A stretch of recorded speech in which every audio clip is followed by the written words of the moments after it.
Greetings and welcome to a special edition of City Lights Live, the virtual edition of the City Lights events calendar. I'm your host, Peter Maravellis, and today we have with us one of the great trailblazers in the world of art and performance.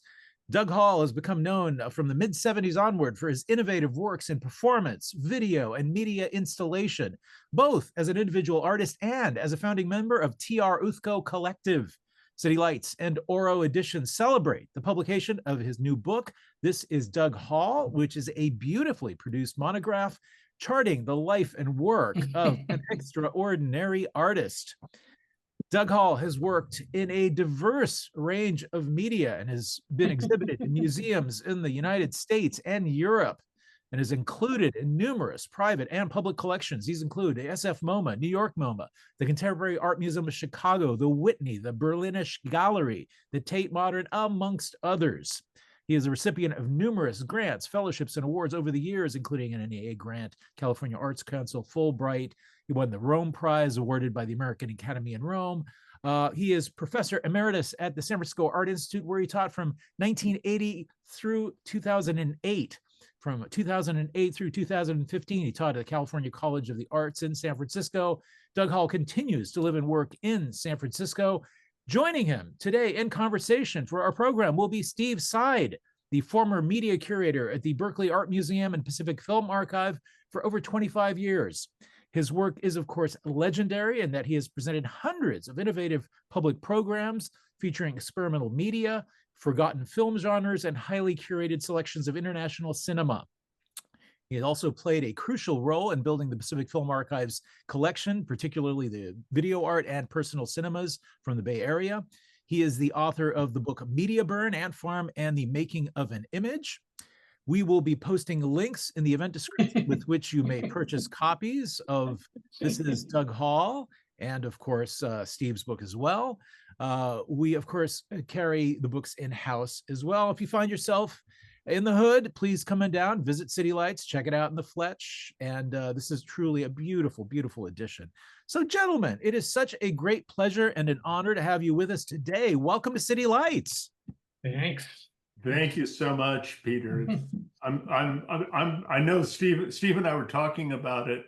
You know, City Lights Bookstore is like one of the great monuments of, you know, both avant-garde and traditional writing and thinking. And it's just an honor to have even the slightest support from you. And this is much more than slight. So deeply, deeply grateful. Thank you so much for inviting us.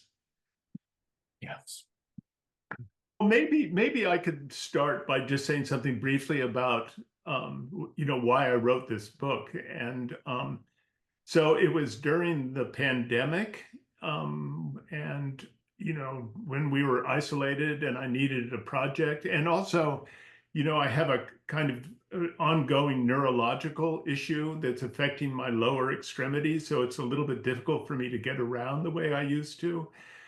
So I thought that I wanted to reflect, you know, on myself, I suppose, is a way of saying it, and also reflect on a period of time, you know, when I emerged in the late 60s and into the 70s. And I felt like, if for nothing else, I was doing it as a document for my kids and for my one kid and for my grandchildren. And then I started working on it, and I sent it to, you know, I was very kind of insecure about it, and sent it to my sister, who's Lynn Haginian, who's a prominent writer, who was at the time a professor at Berkeley. And she looked at my beginnings and she was encouraging. And I did the same with Diane Hall, my wife. And she had the same reaction. I mean, they didn't, you know, run in and throw up in the bathroom or anything. So I figured, you know, it wasn't going to be too bad. And then I sent it to other people as it developed, including yourself, even after you told me you didn't like biographies or memoirs, but I figured your expertise would even be greater for that reason.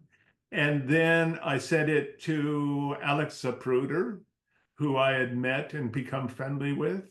And she read it, and she's, you know, a real author, and she was extremely supportive. And then Jean Finley, who is an artist here in the Bay Area and a close friend. And all of them were enthusiastic as it was developing. And I began to think that maybe there was something here that was more substantial than I had originally planned. And in fact, I think it ended up being that way. I worked with a really great publisher, Oro Editions, and I had a wonderful text editor, Judy Block, and I had a fabulous designer, Miko Ginty in New York.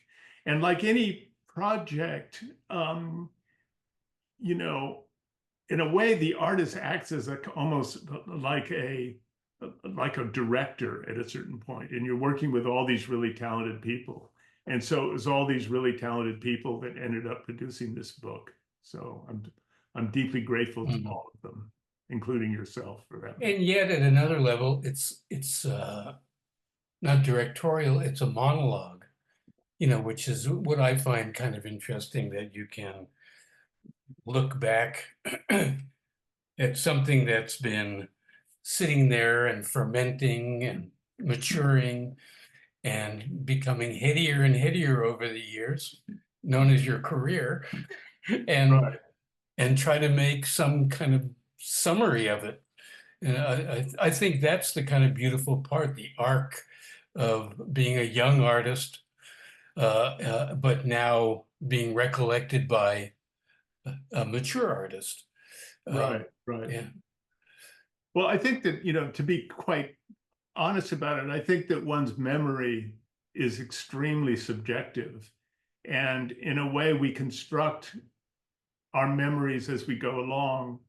And, you know, I make no claim that, you know, everything is absolutely perfectly right to every date and such, but I did keep a lot of notes, and I've written throughout my life. It's a major way that I've used actually to address certain kinds of ideas. So I did have those notes and other things that I've written as a way of kind of figuring things out along the way. Yeah. But again, you know, what is the truth of the matter? You know, isn't it what we rally around? Yeah, absolutely right. Absolutely right. I mean, they're facts. You know, we could probably agree on facts. Certain events happen at a certain time, but how we subjectively interpret those facts is not, you know, factual. It's interpretive. So I think that's quite different. Yeah. Now, the interesting thing for me is, in a sense, you confirmed, you know, some of my own thinking about your work, which is that there's been an overriding kind of trajectory that makes itself known as a kind of exploration of how power inhabits images, language, social structures, political structures. And even though that manifests itself in your artwork in different ways, depending on whether it's a performance or a video work or an installation, still that seems to be a consistent through line. And at some level, your book has confirmed that for me. You know, Yeah, that percolates constantly through the book. yeah, I think that's absolutely right. I mean, I had the same revelation in a sense. I mean, in a way, you know, it's a deceit, it seems to me, to propose that artists absolutely know what they're doing along the way. I mean, you have these intuitions about things, and you're investigating things, and you throw, you know, images and ideas out there, and you see how they function, and it's the feedback that you get from it that sort of informs you along the way. It's why I say making is a way of thinking for artists. And that was my way. I know that there's a section or chapter in the book calling what it is figuring out what it is. And in a way that absolutely sums up my practice. It's not so much involved in solving aesthetic problems as it is trying to figure out what things mean and why they mean as they do. Yeah, and that, again, you know, as I say, is the nice thing about the book is that you know, that idea of making manifests itself over and over and over again, but in completely new and original ways. But you can see a through line, that I always felt was there, that again has to do with this kind of linguistic and philosophical exploration of images and language and landscape and architecture throughout the years. But perhaps we should start getting more concrete. And okay, I shall we move on to can I say something just sort of as an introduction?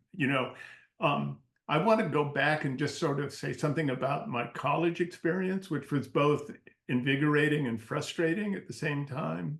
So I went to, I'm very classically educated in the university. They didn't teach any fine art classes, no practice classes. And I had to find a way to figure out how to operate within that. And by the time I was majored in anthropology and took a lot of art history classes. And there was a facility at the university that offered design and architecture classes. And they were all very formal. They were all based on the sort of Bauhaus tradition that came to the United States through Yale and then percolated into other colleges. And one of the things that I discovered that was really exciting to me was that in these classes, you were asked to work with a specific kind of material. For example, they'd give you wire mesh and say, use this for the semester. And so you'd end up spending the semester working this material. And you realize that the material allowed certain kinds of resolutions and discouraged others. And at the same time, you also realize that in the act of making these things, you were coming to conclusions, but these conclusions were not either, they were neither finite nor were they the only solutions possible. And, in a way, I know it's hard to explain to people, but it, really, ricocheted around in my psyche that this was a really interesting way to engage in a more depthful way of thinking about the world at large, that in fact, art could be a system of thinking. And that's really what motivated me into art school into an MFA program. Yeah, and then certainly you carried that forward when you arrived at the Art Institute and began teaching. We'll talk about that later, but it really informed, in a sense, trained your way of thinking about things. But why don't we go to the, you've arrived there, the inner space simulation module. That's right. So, so when I got to art school, I had no real understanding of how to make things. And my first 2 years, I was there on a 3-year program because I lacked a undergraduate art practice degree. And I had to spend my time sort of mimicking and watching what other people were doing in order to kind of figure out how I could find a way forward. And none of it made real sense to me. I just was not interested in kind of formal aesthetic solutions to problems. And I needed to find other ways of operating. And during my second year, I started becoming really fascinated, as many of us did, with the whole Apollo moonshot experience. And out of that, I began to think about some sort of way of engaging some aspects of that kind of technological trope. And by my senior year, by my third year at the Reinhardt School of Sculpture, I came up with this idea of making what I came to call the interspace simulation module.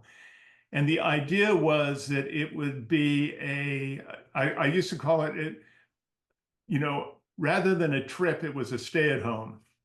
And the idea was, let me explain just by showing the slide. So at the top left slide shows the door opening and shows the device, the simulation module. And it was outfitted, as you look in the second top slide, it was outfitted with all kinds of, switches and dials and ways of communicating to the base station, which is the slide at the bottom. And the people in control of the base station could input data to me, but I could never override what they imposed on me. So it was very much a situation in which I was at the mercy of the people imposing data into me. And the data was in the form of music, sound, video, film loops, films that could be projected onto a rear screen that you see in the top slide behind, above that machine. That's there's a window that they could project onto. So it was very much a kind of data override experience. And I should also kind of say that I'd had, as an undergraduate, I'd had ample experience with psychedelic drugs. And so part of the notion was, could you set a situation which was both kind of terrifying and exhilarating and exhausting as a way to free your mind and put it into kind of a strange zone that allowed other kinds of ideas and feelings to percolate. And in fact, that happened. If you look at the next slide, if I can figure out how to do that. So after 7 days, I emerged from this device and I was absolutely fried. As you can see on the left, I'm coming out in a state of, I think I was sobbing at this point. And the thing that was remarkable about this situation was, over the course of the 7 days, people would start coming in at all hours, and I had no way of really knowing what time it was, would come in at all hours and begin to talk to me. And they were, and I became sort of like this confessional within the school, confessor. People would come to the most intimate kinds of discussions. So, the whole thing was sort of surprisingly emotional. The other thing that was emotional about it for me was this feeling that I had discovered a way that I could operate as an artist. I felt like I was really being reborn as somebody who had a better understanding of what I might be capable of doing as an artist in this world. And then on the far right, you see my mother, who came down from Cambridge, and my wife, Diane, sort of embracing me. The thing that was also poignant about that was that my father had died just a few months ahead before that. So my mother was in a state of mourning. And I have to say that, as loving and supportive as my parents were, they were not exactly excited about the direction that I seemed to be going in. So it was a great act of love on her part to come in and be there for me. Okay, let me see if I can find that. Now, what I would, say about this, what calls to mind or comes to mind is Joseph Beuys, who I remember there was that performance he did, I think in the later 60s, where he stayed in a gallery with a coyote. Yeah. You were doing the same thing, but your coyote was kind of the administration of NASA, the space program. And I always felt that it was like an alembic, that it was taking away the impurities, and what comes out after a week of isolation is Doug Hall artist rather than Doug Hall ambiguous object. Yeah, I think that's really an interesting way of thinking of it. I think that's really true. I was thinking also Chris Burden locked himself in a locker when he was an MFA student. So one of the things that I think is going on at this period is a kind of breakdown, the beginning of a breakdown in sort of the modernist facade. And artists of my generation, and also older, and also certainly younger, were beginning to break with that. Now, when I was, in graduate school, a good proportion of the faculty didn't think that what I was doing was art and didn't want to grant me my MFA. And fortunately, Robert Morris was on that panel, and he was very, very enthusiastic and was of such a stature at the time that they really couldn't refuse him. So it was really thank you to Robert Morris that I even got my MFA. Yeah, well, it's true because even Alan Capro was out and about, but not in a grand way yet. And Conchi and Joan Jonas were starting to rise up, but you know, the performative world, the Nauman world, was just starting. So you really were kind of at that point in which what you would do would be held in the question rather than extending a tradition. Yeah. Right. But obviously, the true liberation did not happen until you left and came back to California. Yeah, it's true. You know, I was at a position. My wife Diane and I were kind of debating: should we go to New York or should we go to San Francisco? I wrote about that. I can read you this small section from. Is that okay? Oh yeah. Should I do that? So, this is from a chapter called "At the Western Edge," and I'm not reading the whole thing. I'm just after repeated discussions in anticipation of leaving Baltimore, Diane and I determined that there could be a cultural and existential advantage to living on the western edge of North America, in a city that had avant-garde traditions dating to the Beat era and before, embodied in City Light's bookstore, Lawrence Ferlinghetti's monument to adventurous publishing, and of course, the hippie surge. The San Francisco music scene was pulsating with the incomparable Janis Joplin, Grace Slick, Country Joe and the Fish, It's a Beautiful Day, and Tracy Nelson with Mother Earth. And there were venues like Bill Graham's Fillmore West, where on occasion we joined thousands of others in a community of peers, mostly stoned, listening and gyrating to these artists and others. The pre-AIDS gay scene was flourishing with all its energy, both social and political, some of it ecstatically outrageous in the early 80s. As AIDS became part of our vocabulary, this shifted into survival politics and passionate advocacy for help in fighting an epidemic that was claiming some of the most creative young men of our generation, as well as just ordinary people living their lives. I'm just going to continue a little bit further. The 70s were a tumultuous time in the Bay Area, as they were throughout the country and beyond. The Vietnam War cast a pall over everything, and debates and confrontations were ongoing. Jim Crow remained alive and well in many southern states, and one could argue in northern states as well. Also, on the national level, there was the Watergate burglary and its ever unfolding scandals and the resulting House impeachment inquiries that led to Richard Nixon's resignation in August 1974. More locally was the emergence of a new kind of African-American self-awareness, best typified by the Black Panther Party, which had a powerful presence, particularly in the East Bay, until the movement fractured into feuding bands. And of course, there was the vibrant hippie scene centered in Haight-Ashbury with its music, long hair, free love. Is love ever really free? And dropping out, my generation's stinging catchphrase. Within a decade, the hippie phenomenon would become calcified on Haight Street, where it remains today as if frozen in time. I think that's enough of that. I could go on, but you get the idea. Yeah. So you arrive back in San Francisco because you are from the Bay Area, and then Jody comes along.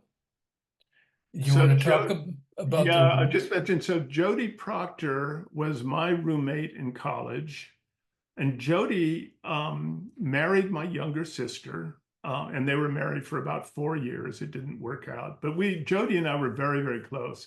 And he was already out in California, and we came out in the summer of 1969, and we being Diane and myself.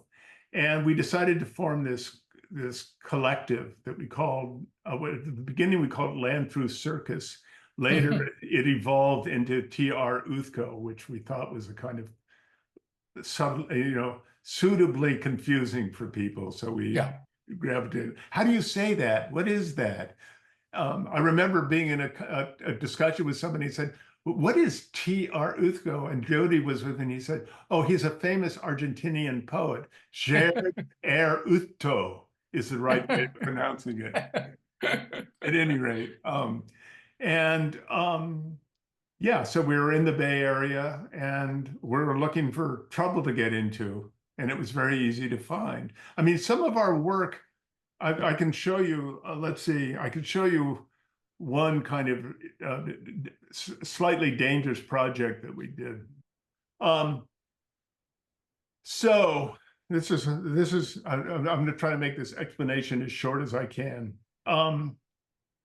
So we got to San Francisco and started doing a lot of performances. Some of them were quite formal. We did a stage presentation called Great Moments, which we called avant vaudeville, that had a lot to do with kind of playing around with projected imagery, and that, that we would interface with, et cetera, et cetera. I won't try to explain it without slides. It's too complicated. But we were also doing kind of journeys into the fabric of the urban environment that we found ourselves in, and doing these sort of, what I would call them, interventions. And one of them that we did in, I'm trying to look at the date, in 1975, had to do with a visit that Gerald Ford was doing to San Francisco. So Gerald Ford had been several weeks prior to his visit to San Francisco in Sacramento. And when he was in Sacramento, Squeaky Fromme of notorious Manson family had pulled out a pistol, aimed at his head, very close range, and pulled the trigger, but the gun misfired. It didn't fire. And she was arrested and apprehended and subdued. But he was still decided to keep his appointment to come to San Francisco. And there's this big thing that, the newspapers were trumpeting it and everyone was talking about it, that San Francisco was going to organize the most rigid and intense security environment ever put together for a visiting dignitary in the history of the city of San Francisco. So we heard about this, and I don't know who it was who brought it up. I actually think it was Diane, who was always an instigator, and she'd just say, okay, you guys go do it, but here's it. We decided, after great, a lot of conversation and some anxiety, we decided that we were going to see if we could infiltrate this security environment. And we had put together this kind of pseudo person and this pseudo organization called the Avant-Garde, with guard, G-U-A-R-D, security. And we'd gone to a Salvation Army and gotten this uniform that looked enough like an official police uniform that it would be perhaps convincing. And we decided to throw Jody out there into the streets to see if he could blend into this security environment.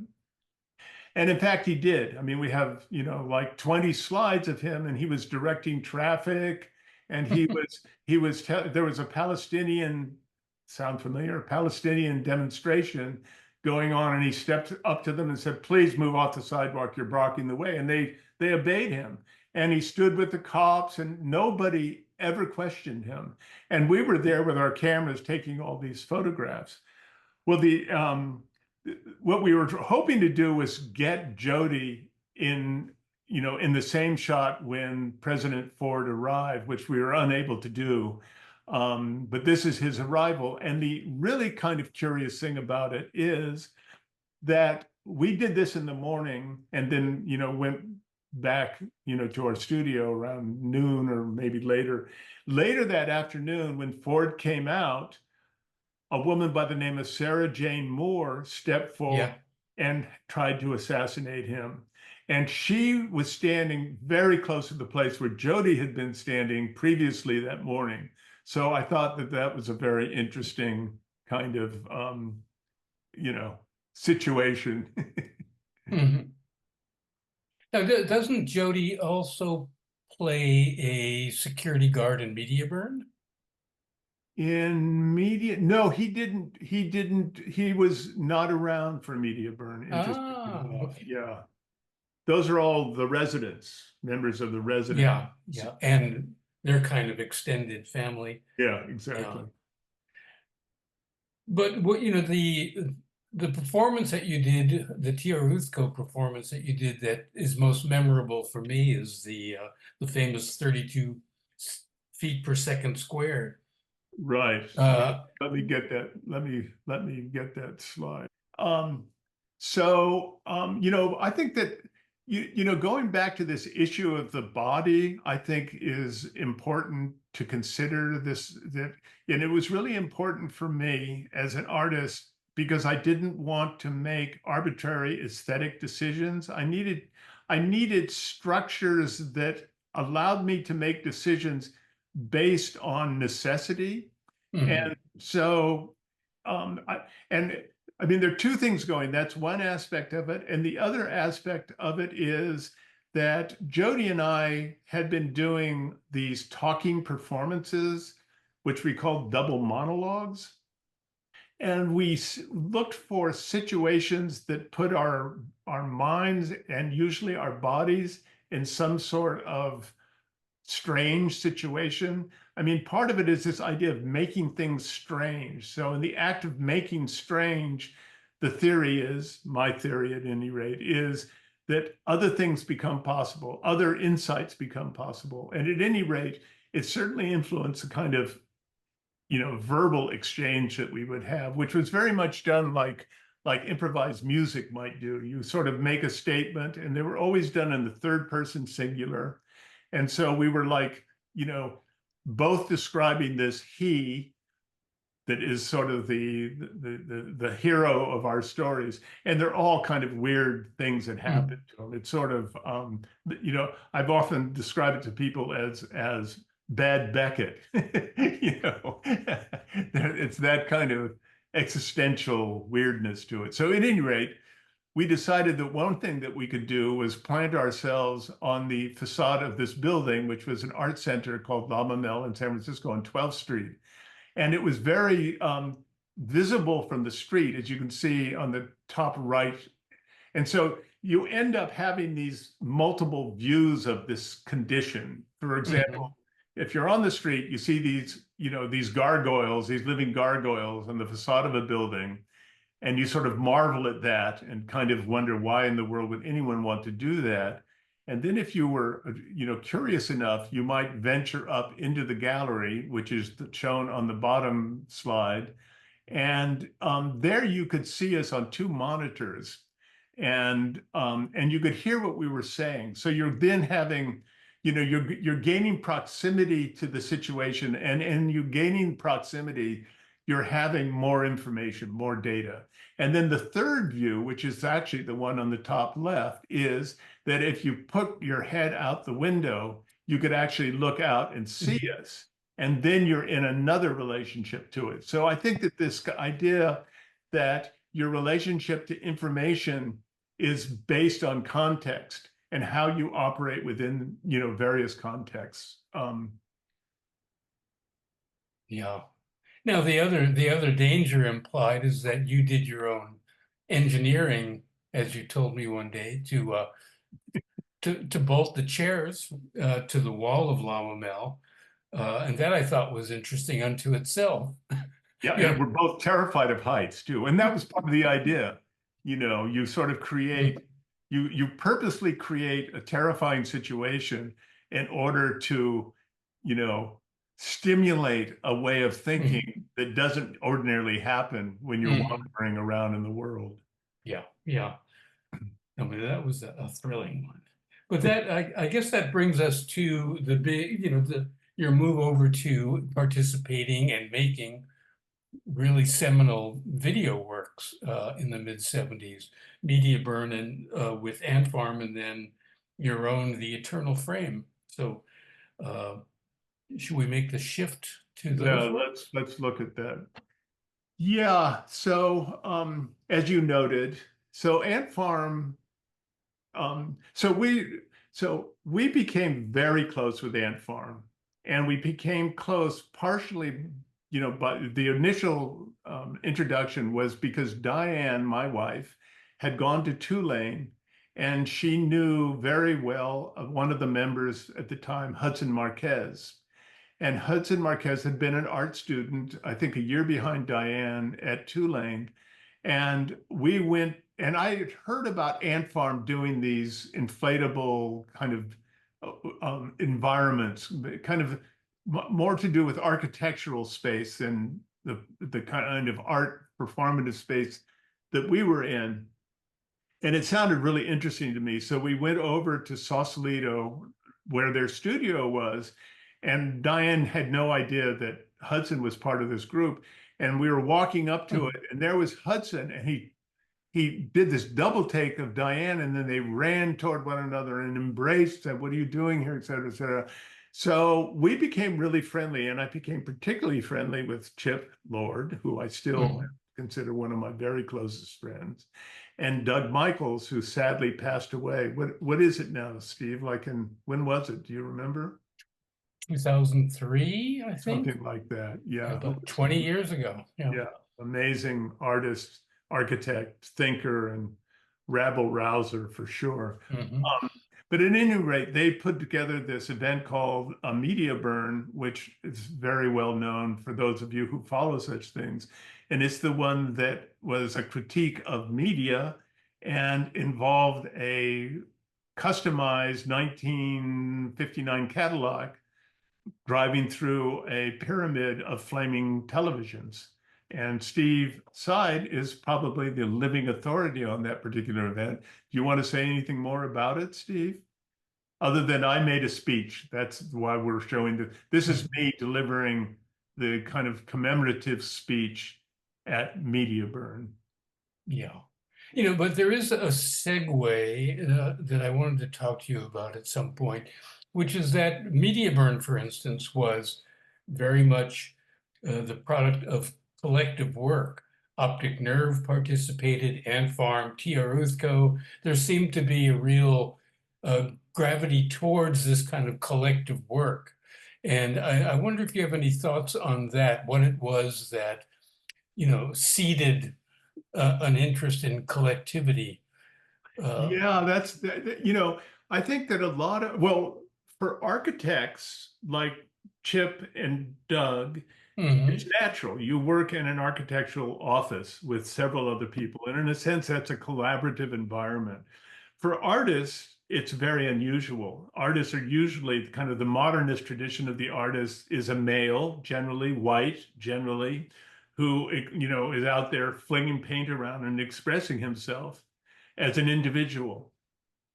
And part of the reaction to the 50s, I think, and sort of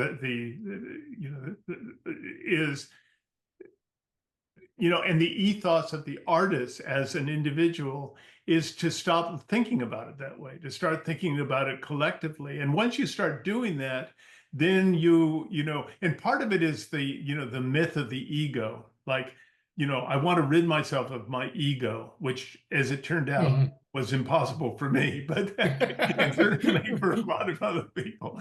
But that was the intent. And once you do that, you stop worrying who owns what and who is responsible for what ideas, and they just begin to percolate. And then you all, if it's attractive enough, you find yourselves all participating in it. And that's basically what happened to us. Doug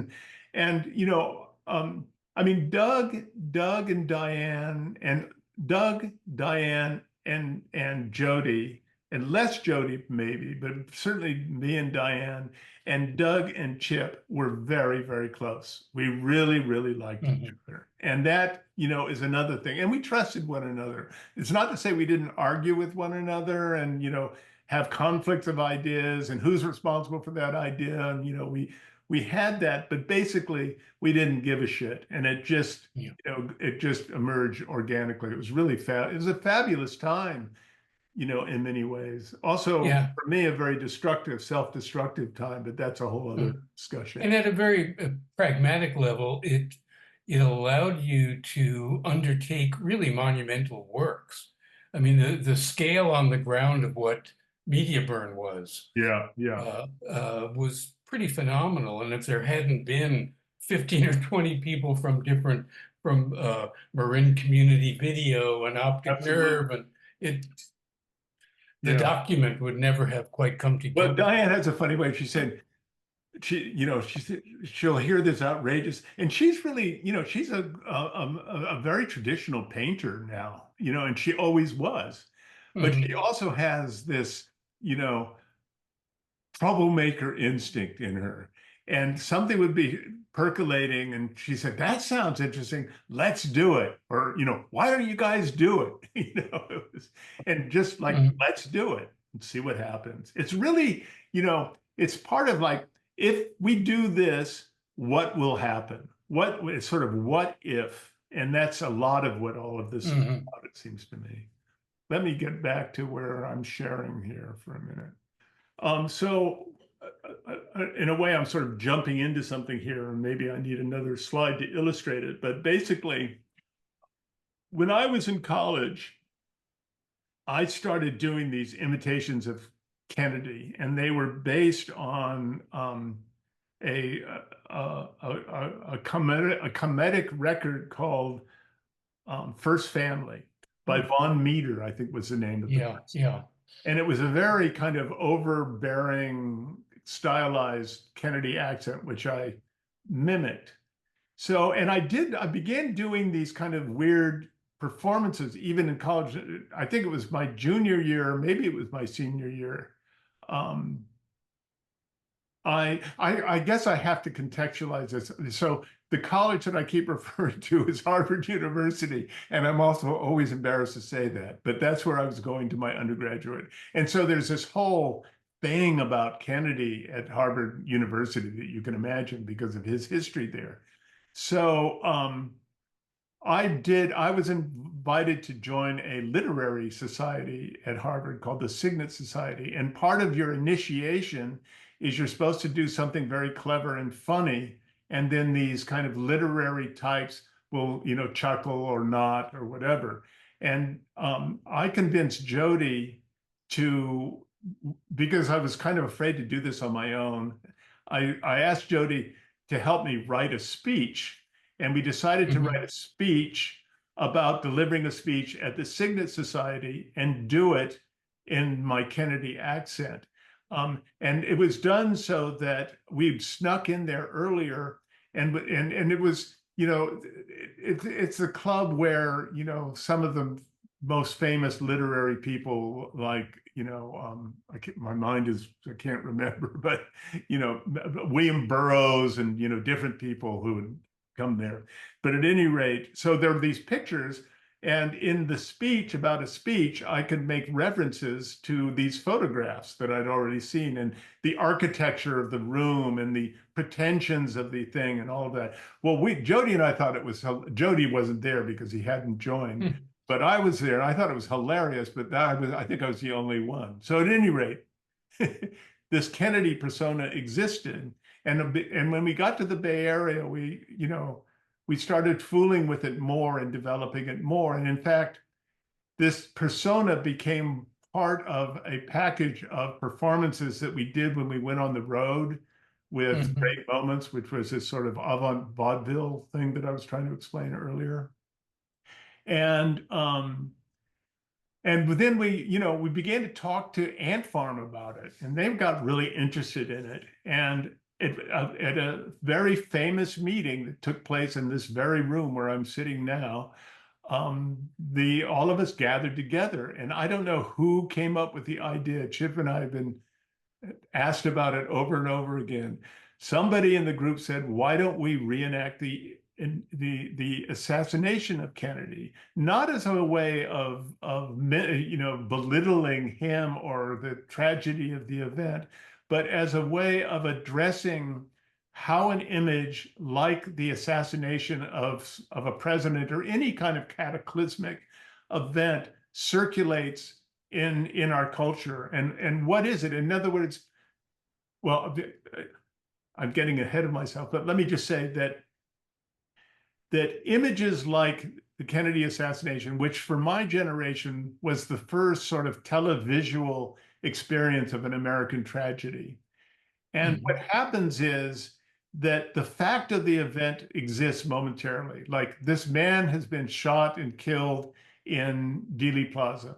And then all kinds of things begin to circulate out of that. Conspiracy theories, notions about patriotism, the myth of Camelot, all these things. I've described it as, these events begin to function the way a snowball does rolling down a hill. They pick up all kinds of debris along the way and become something completely different than they were to begin with. But at the same time, these events create a kind of distance between us and it. And part of what happens, I think, that artists do is they try to break that bound of distance, to bring it in closer. And the only way you can get it really closer is to go there and become it. So we became it. Anyway, here's me being made up as Kennedy. And here's Doug Michaels being made up as Jackie. So we have a Jackie and a Jack. And we went to Dealey Plaza and we made 17 passes through Dealey Plaza on the course of an afternoon, starting very early in the morning and continuing into the early afternoon. So I think the next thing I'm going to show you is, let's see, I think it's going to be the video of a video selection, and I'm going to show you a short segment, and I've done this a little bit unfairly because I've turned it into two channels, two pictures simultaneously in one section. And just to be clear, it's actually one image. I just did that to shorten it and so you can get a better idea. Sorry. Ladies and gentlemen, the President of the United States has been the victim of an assassination. Does look like her, my God, yes. Oh, look, he's reenacting it. Oh, no.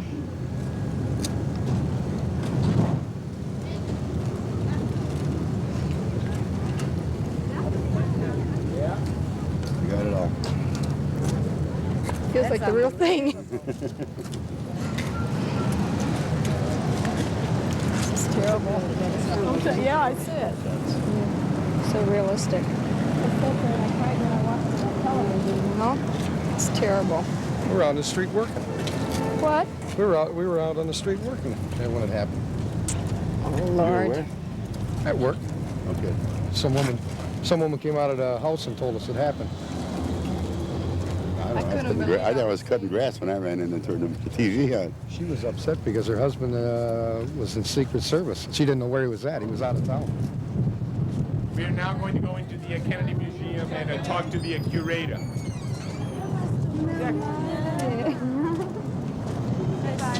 نروح نشوف ما بعرف شو تعال نشوف شو في جوا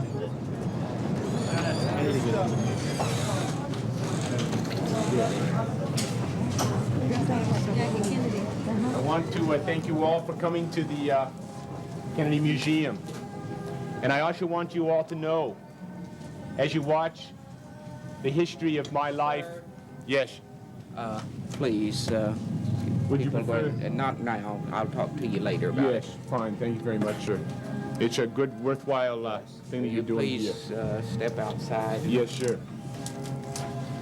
Right this way, Mr. Doesn't seem that. Right this way, Mr. President.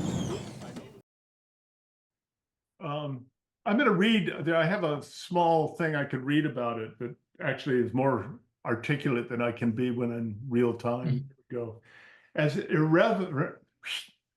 irreverent as all of this was, there was a rationale to our collective madness that people gathered at Dealey Plaza could accept our crude simulations as a stand-in for the tragic moment in American history was fascinating. No one recoiled, no one rebelled at our tastelessness, no jeers, no outrage, even with a man in drag as Jackie. One woman in the video declares, "Oh my God, it looks just like her, doesn't it?" The people who came to Dealey Plaza that day where they went to remember, to offer tribute, embraced the spectacle, and allowed themselves to be drawn in, to be moved and uplifted by what they saw. It took so little really to jumpstart their emotions, which has to say something about how we navigate through the images we encounter every day and draw meaning from them. One interpretation might be that the true nature of catastrophe becomes diluted through its mediation, a transformation that allows one to engage with the horror rather than to be overcome or incapacitated by it. Turning horror into narrative creates an acceptable, approachable surrogate of the original.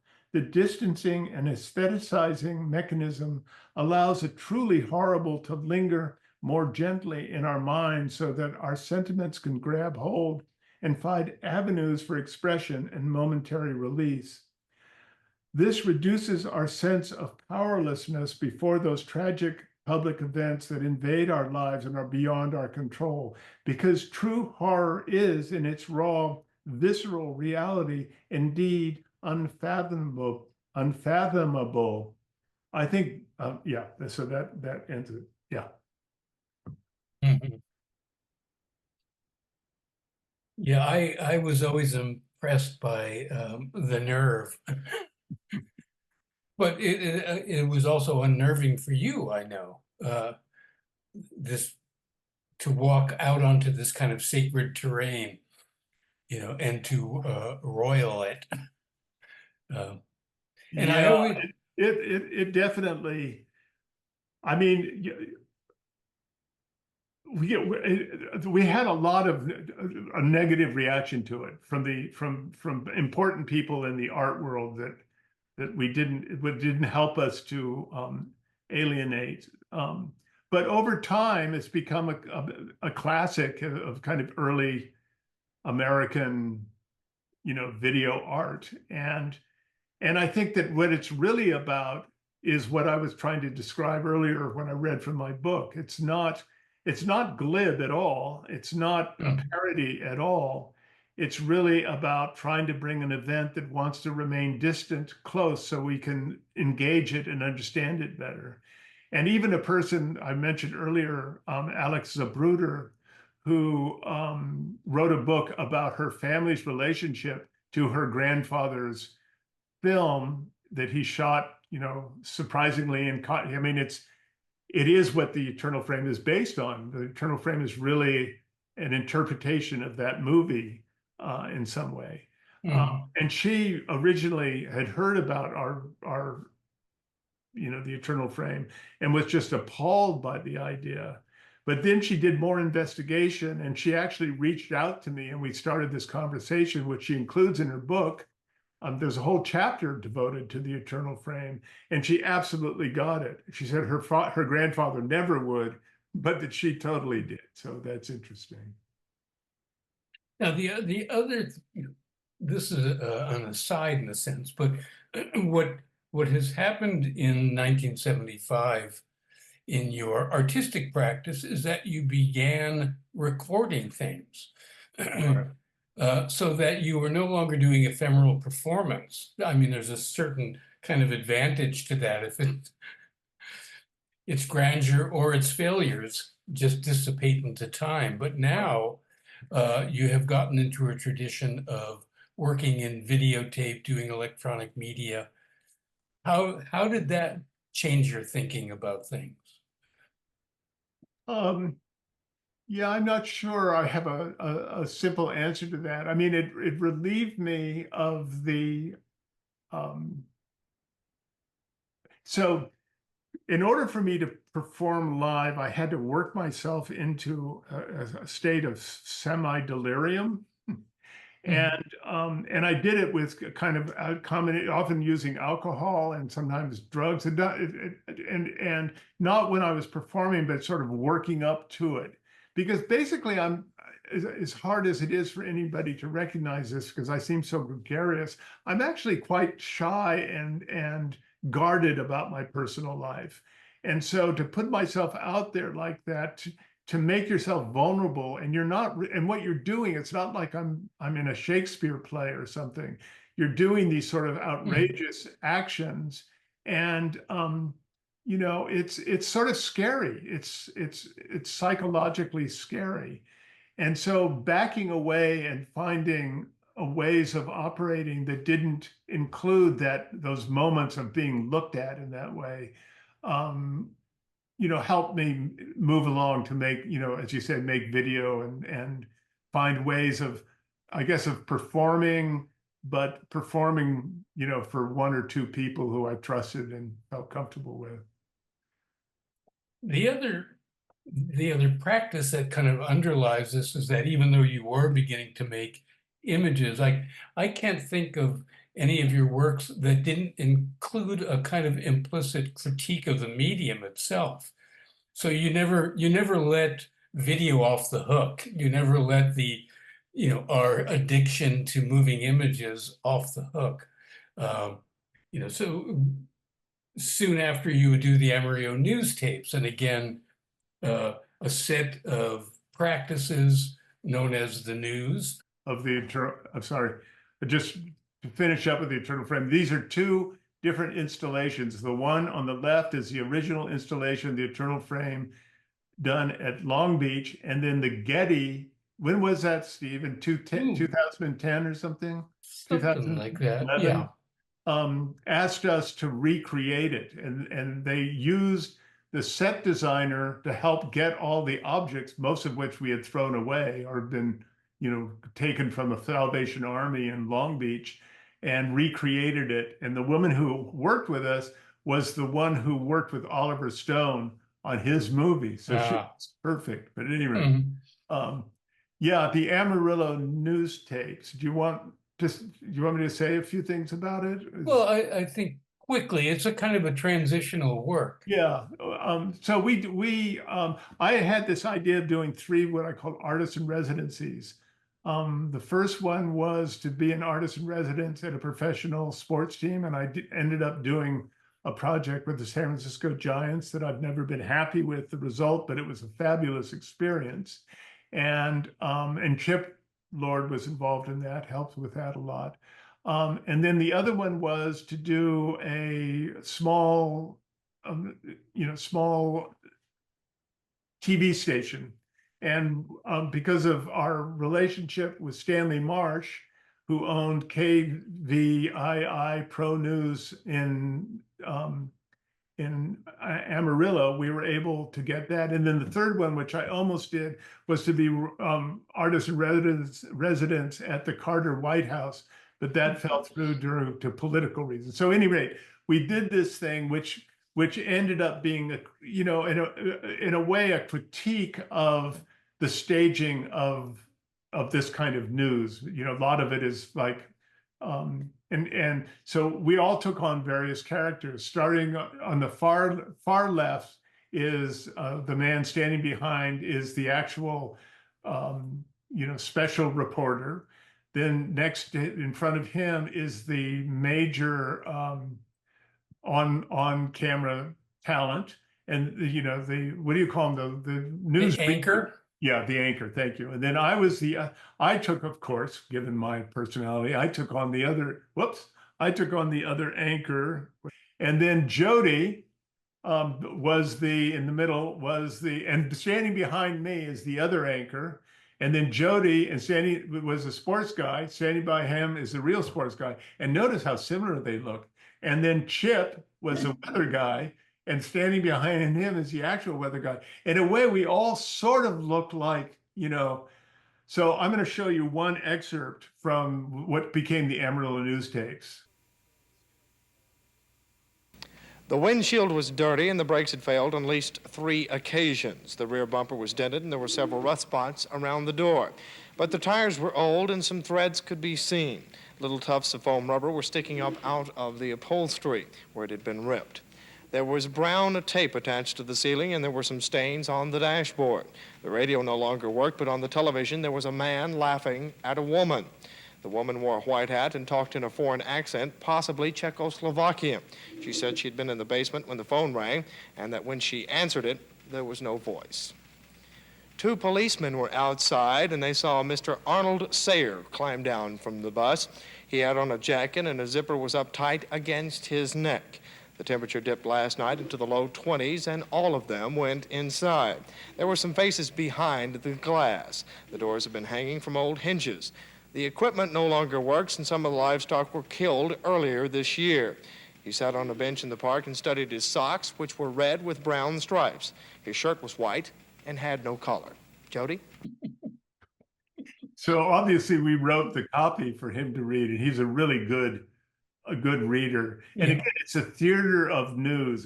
And rather than have him read something that makes sense, obviously this hardly makes sense at all. This really takes us into the neck of the woods where you begin teaching. That came soon after Amarillo news tapes, et cetera, 79, 80. Then you set foot in the classroom, which again alters your practice, I think. I was hired to teach at the San Francisco Art Institute in the spring of 1979. And the Art Institute, under the creative thinking rather, of the artist Howard Freed, who'd been teaching in the sculpture department at SFAI, had formed a new department, and it was called the Department of Performance/Video. And the reason for that is that in the sculpture department, there was beginning to emerge a kind of redefinition of sculpture. And one of the redefinitions involved the body and also involved time. And traditional sculpture couldn't really cope with that. So this new department was formed, and I was brought into it. And then later, like a year later, Tony Labat was brought into it, and Paul Koss was brought into it by Howard. Then I was brought into it. Then Tony Labat was brought into it, and then a woman by the name of Sharon Grace was brought into it. And you know, the department was really amazing in terms of, it was, you know, particularly for me, who'd come out of a kind of classical education, and even through my art school, my MFA experience had not prepared me to engage the kind of intensity and intelligence and creative risk-taking that was going on at the San Francisco Art Institute at the time, particularly in the new genres department. And it was a situation in which everything was, you know, a game, everything was allowed. There were no real conditions of what could be said, what could be approached, how people would work or whatever. Now, on one hand, that's wonderful. On the other hand, it also leads to a lot of, you know, chaos. And I don't like chaos of that kind. When I go into a teaching environment, I like it to be directed toward the engagement and the exchange between everybody in the room. So in order to control that a bit, I had, based on my previous experience, what I called the 3 precepts. And the 3 precepts were, the first one was that language mattered, and that when we talked about one another's work, we had to use language as carefully and as intelligently as we could, meaning that you couldn't say things like, things that I often heard, you know, teachers say in an art, you know, in a critique environment, for example. They would say things like, you know, where is your passion in this work? You know, who are you in this work? You know, that kind of thing. It's just bullshit, and it doesn't serve anybody anything. So that was one thing.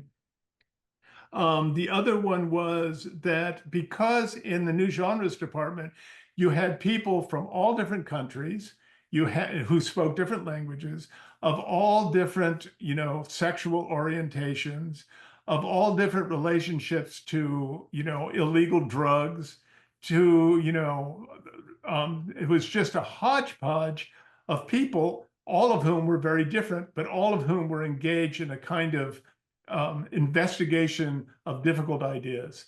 And so my dictum was that we had to recognize the difference between us. In other words, when we looked at the work of a student, say from Japan, who didn't really speak very good English, we had to take into consideration, where the student was from, or if you had a student from the barrios of San Antonio, you had to be sensitive to that, which didn't mean that we couldn't talk to one another. It meant that we had to negotiate these differences in an intelligent and I guess I would say compassionate way.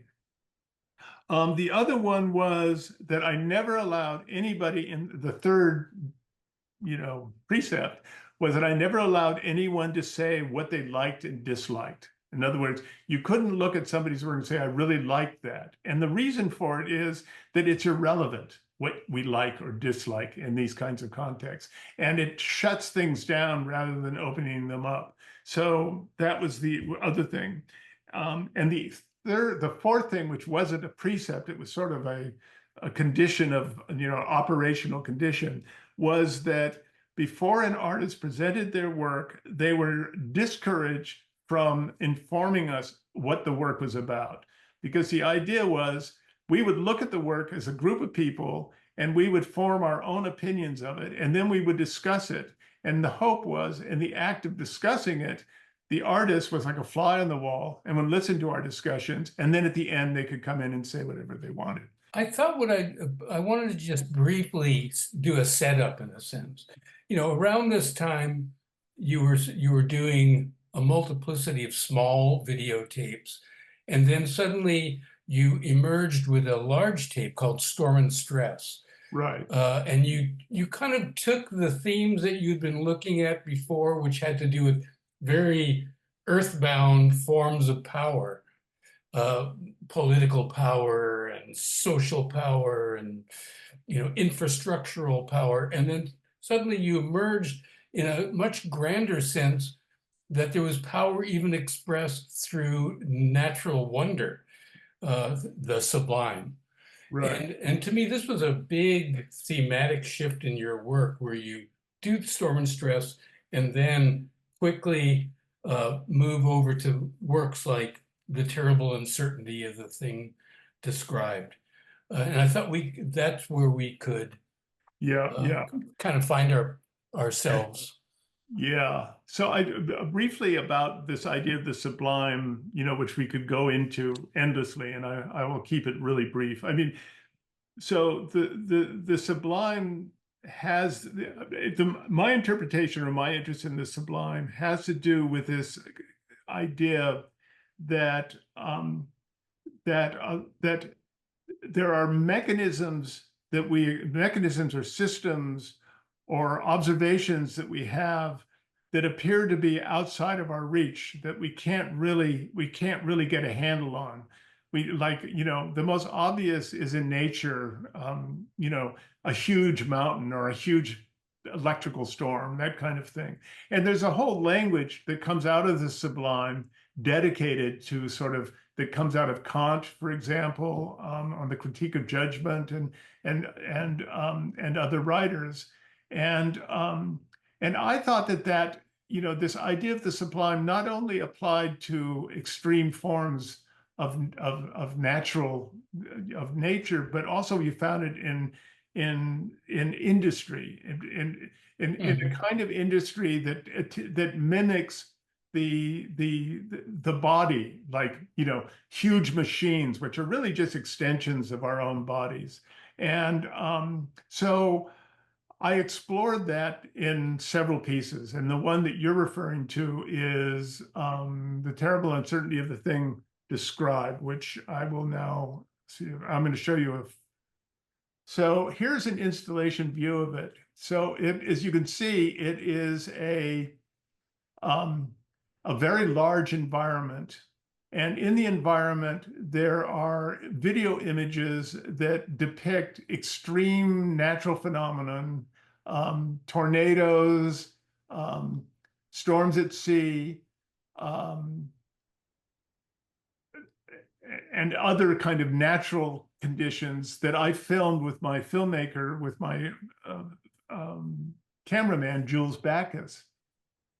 Simultaneously, we went and looked at how these natural forms are duplicated in industry. So we looked at wind machines, we looked at turbo generators. We looked at these sort of massive expressions of industrial power and weight. And simultaneously, I began thinking about Tesla and his attempt to create a coil that would discharge into the atmosphere and create a kind of atmospheric electrical conduit that we could tap into eventually and all get electricity from it. And he built one in New Jersey, which, actually, of course, never worked, and eventually was defunded. But what also interested me about the Tesla coil was how terrifying it was when it went off. So you have this situation in this installation where you're in the space and you see this kind of threatening fence that leans into you a bit as the observer, and then these two steel chairs.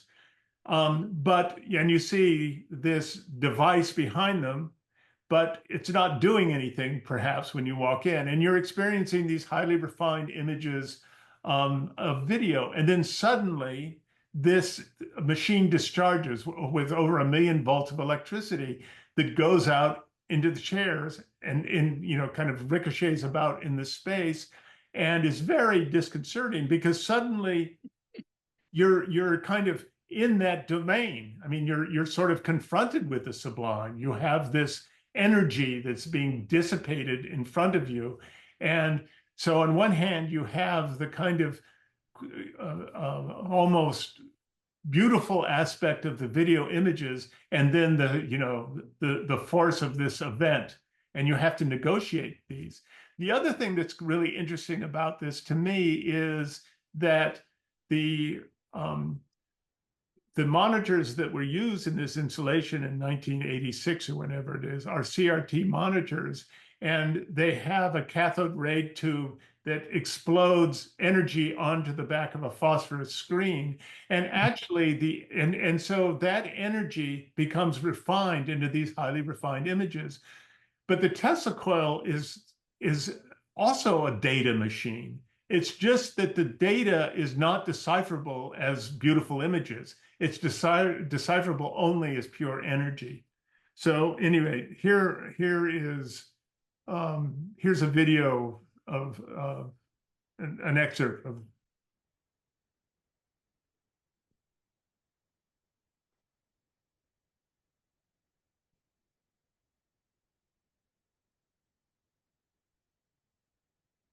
So there are 3 channels of video, as you see, and one of the channels is also projected. The middle channel is also projected.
That actually calls to mind the great Henry Adams essay, The Virgin and the Dynamo.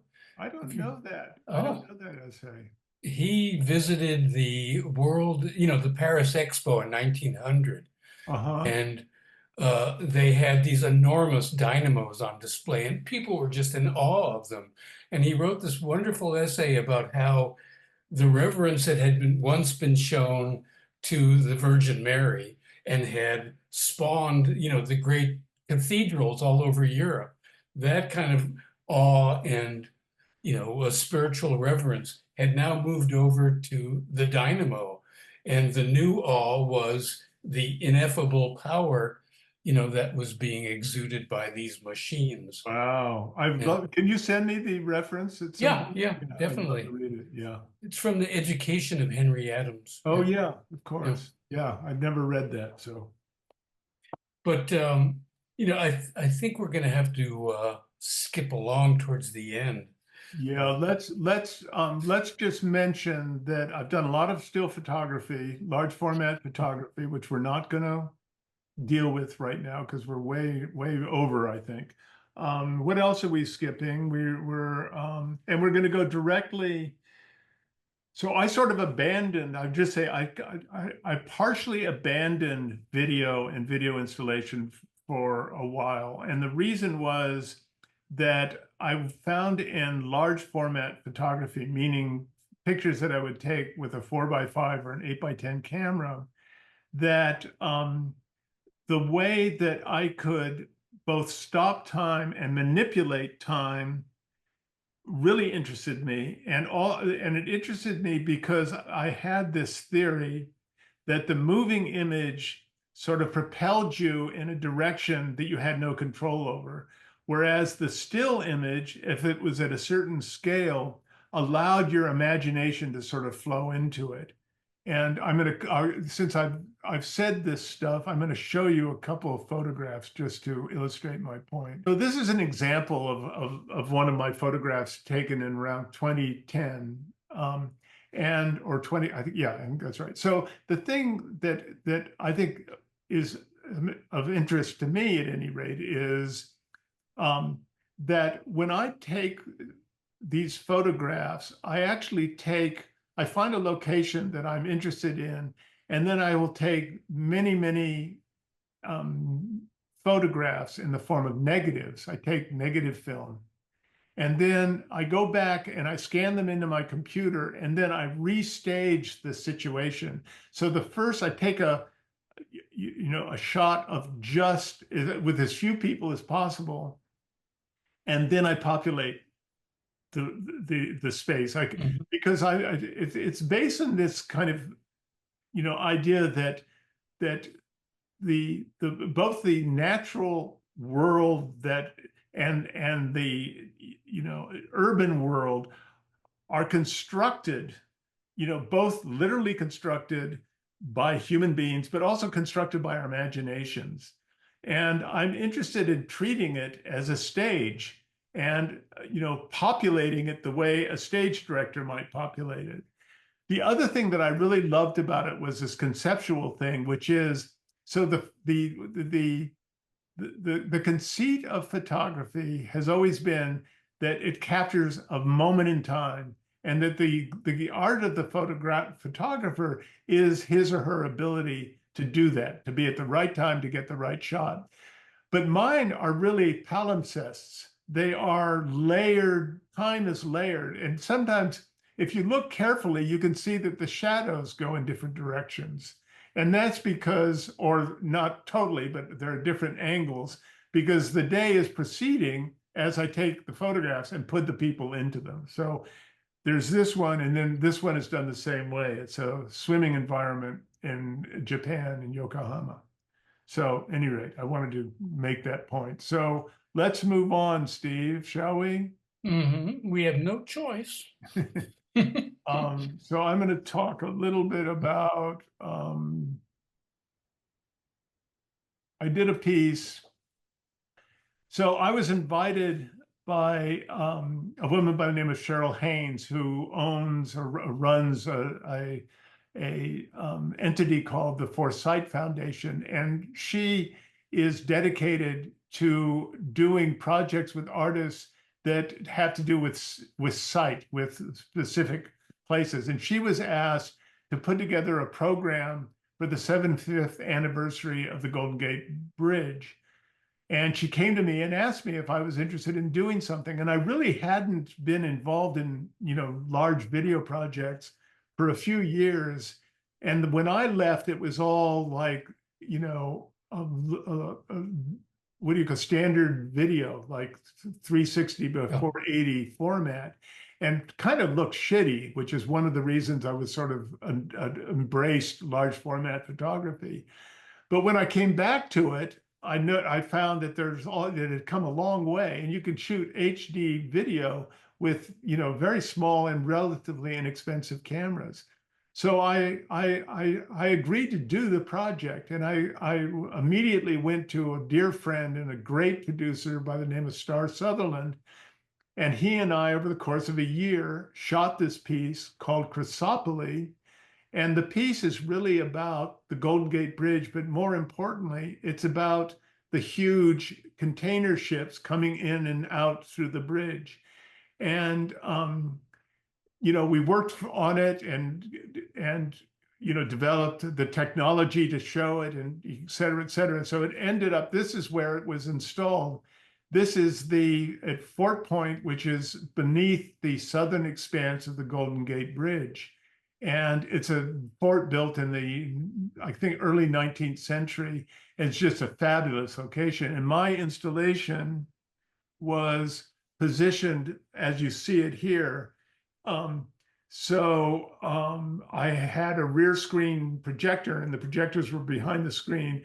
So you saw this thing, you know, from this location. And if you went outside and went up the stairs above, you would actually look out on pretty much the same angle that of the bridge. It was kind of wonderful. So I'm going to show you. Do you have anything you want to say about it, or should I just go to the video? Yeah, I would just move along.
You know, one thing that I'd like to say is that, so when you make something, you know, you have an idea, you're going to do this thing, and then you start working on it. And at a certain point, whatever was the reason stops being important. You start working on the project, and the project begins to determine what you can and can't do.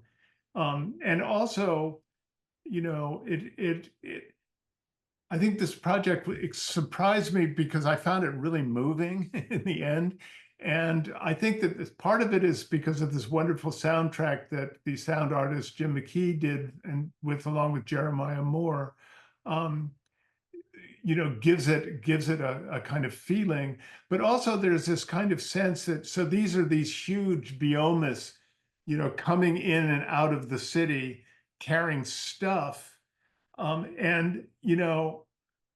But there also something about this coming and going, and the fog moving in, and this fog horns, and the whole feeling of the place. And, the Golden Gate Bridge, and even I would say the big, huge ships coming into San Francisco Harbor are, they begin to feel like they're organic, like that shot that we did when we're right down in the water, thanks to the San Francisco bar pilots who, helped us get down there. But they're like living creatures. They're like Leviathan, their skin is tattered and worn and scraped. And, there was something surprisingly beautiful about it to me. Yeah, I had just recently saw a beautiful photograph by Ansel Adams, where he's farther west than Fort Point, and looking back at the Golden Gate, but it was the year before they broke ground for the bridge. And so you see, you just see a little detail that happens to be Fort Point. And interesting. Yeah. And it really makes it look like kind of like virgin lands, that nothing has been born of this place yet. Yeah. And, there's an occasional sailboat, but it's just without detail. It's a world unborn. So. That's interesting. That's great. So shall we move along to Wittgenstein's garden? Yeah, and end there. And I'm going to try and make this as brief as I can. So I'm going to say very quickly, I've been interested in a very kind of difficult and obscure, somewhat obscure book by the Viennese philosopher Ludwig Wittgenstein called the Tractatus Logico-Philosophicus. Now, philosophers have debated it forever since it was written in the 1920s. And most would agree that it describes as best that Wittgenstein can what are the limitations of language, what can and can't be said, what are, it's really around this idea of propositions, what kind of propositions can be made. And his argument is that only logical propositions can be made. So that's fine and dandy, and that's true, and the book is that. But also, I have this theory that the book is more than that. It's a lament on the limitations of language, the inability of language to tell us anything that really matters to us. And there's a moment in the Tractatus where he says those things that cannot be said can only be shown. And although I'm paraphrasing, it's not quite the way it's said. What can be shown cannot be said is what he says. And so it's this idea of showing that matters to him. Because if you can't say it, then maybe you can show it. And my argument is that the Tractatus itself is actually a poetic text, and it's showing you the inability of language to say anything of any importance. So I took the Tractatus and excerpted from it those passages that I felt expressed that the best. And rather than have it read by, adults, I chose to work with the San Francisco Girls Chorus, and I had as my soloists very young children. One of them was only 8 years old, reading this text, and I organized it in working with a woman at the San Francisco Girls Chorus, Valerie Saint Agathe, who is the conductor, to work with the girls to come up with this libretto, or this spoken song, I guess you call it. So I'm going to show you how the work is installed on the Oliver Ranch in Geyserville, and then I'm going to show you a fragment of the video. So here we go. So it's on a beautiful piece of property above Geyserville, and I worked with a wonderful landscape architect, Andrea Cochran, and we worked for over a year on this project. these are the stairs. There's a path that you can't see, you know, kind of below these stairs that winds through the Oliver Ranch, which holds several installations that he's commissioned by artists from Richard Serra to Bruce Nauman and to others that you wouldn't probably know. And so you climb these stairs and you come to this listening area. And in the listening area, you would hear this soundtrack that I've done, which is 20 minutes long. And as you're coming up the stairs, you hear these kind of whispers of these children as they're beginning to kind of, you know, talk about the world and et cetera, et cetera. So I'm going to play for you a small segment from that. And please understand that, you know, this is done on, there's 16 speakers scattered around. It's a very dynamic soundtrack. And on this, you're going to hear it's only two channels. It doesn't really do it justice. The other thing that's wonderful about it is it really gives you an opportunity to sit and just be in a place, to be present in a place, because not only do you hear the sounds, but you also hear the birds flying around and you hear airplanes going overhead. And it's really a way, you know, of sort of attaching you to a place. So let's see if I can do this. The limits of language are the limits of the world. The limits of language are the limits of the world. The limits of language are the limits of the world. Logic pervades the world. The limits of the world are also its limits. We cannot think what we cannot think. So what we cannot think, we cannot say either.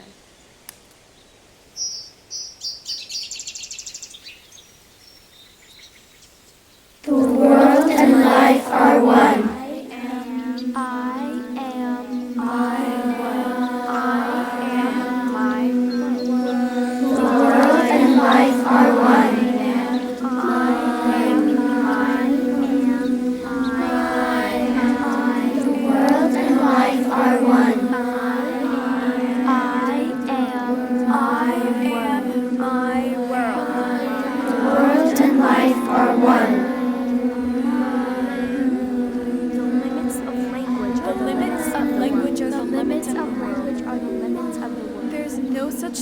As a subject that thinks or entertains ideas. The subject does not belong to the world. Rather, it is a limit of the limits of language The are the limits of the world. are the limits of language are the limits Whatever of the we world. see could be other than what it The is. limits of language are the limits of the world. Whatever we can describe at all could be other than what it is. Whatever we can describe at all could be other than what it is. What can be described can happen too. Whatever we can describe at all. And what the law of causality is meant to exclude cannot even be described.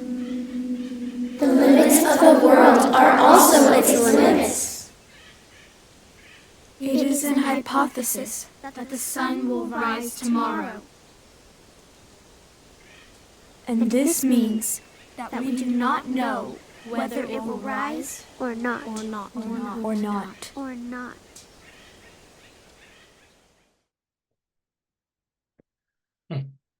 There you have it. I always feel calm after that.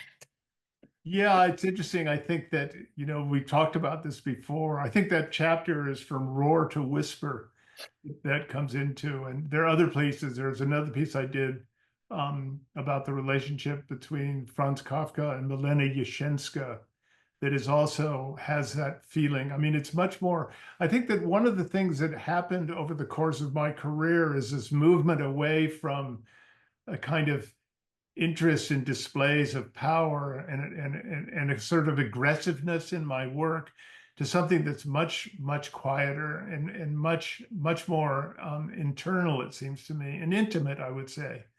And I think that that's probably a factor of becoming 80 years old, and you have a different reflection on things and different needs for your art to provide. And just by coincidence, it's all contained within this very book. Thank you, Steve. Buy this book at City Lights Bookstore. There he is. He popped out. Well, this has been such a pleasure, and I really thank you both for gracing our virtual halls. Doug Hall, congratulations on this just lovely new edition. And thank you. Really appreciate you doing the honors today. I hope we didn't go on too long. You can always cut stuff. Just fine. And for those of you watching, we have posted links in the event description with which you may purchase this beautiful new book. Better yet, if you find yourselves in the hood, come on down, pay us a visit. We're located in San Francisco's North Beach district. We're open 7 days a week. Our hours are 10 a.m. to 10 p.m. every day. Today's event has been made possible by support from the City Lights Foundation, fostering an active engagement with books and literary culture. Our public events, our publishing program, and educational outreach are all dedicated to sustaining a vibrant community of readers, writers, and independent thinkers. So thank you for joining us, everyone. We hope to see you all again soon. Thanks again, Peter.